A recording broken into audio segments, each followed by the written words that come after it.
When Iran's supreme leader speaks, people tend to pay attention. But a recent message from Ayatollah Khamenei, well, it wasn't just a speech.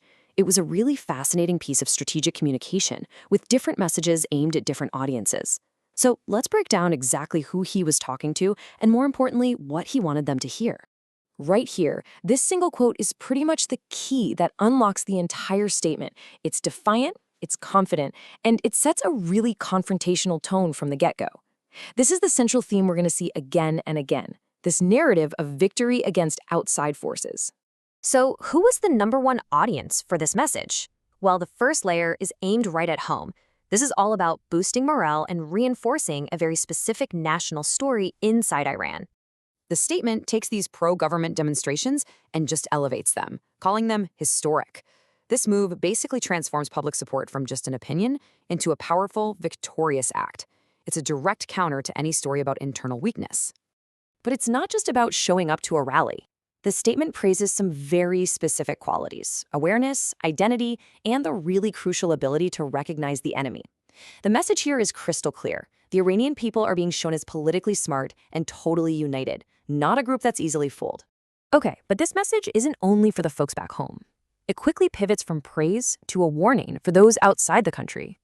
So after firing up the home crowd, the statement turns its attention outward to the people it calls adversaries. So you have to ask, who exactly are these enemies? The message doesn't really leave it up to the imagination. It points to a very specific conspiracy against the nation. And here's the breakdown of that accusation. The goal, supposedly, was to destabilize the country. And the method? Using internal agents to stir up conflict from the inside. This pretty much lays out the core of the whole conspiracy idea, an external threat working through people on the inside. All right, so that general warning to enemies is about to get a lot more specific.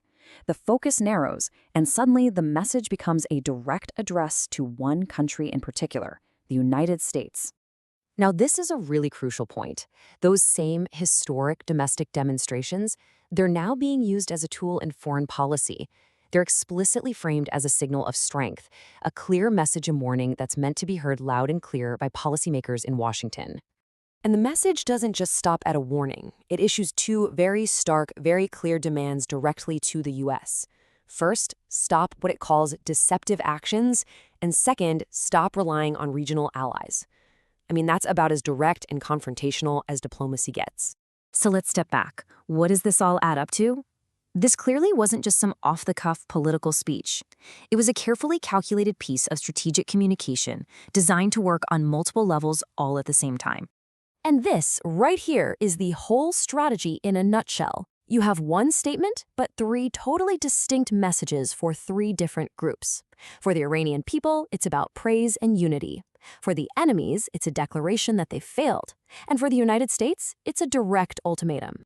The really crucial point here is this double duty it's performing.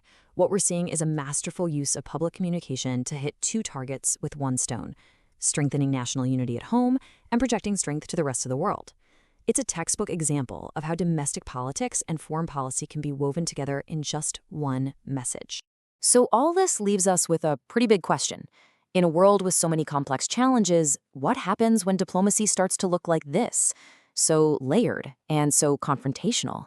It kind of signals a shift where public statements become weapons, and every single word has to be decoded. Understanding these messages is absolutely key to navigating what seems to be an increasingly tense international landscape.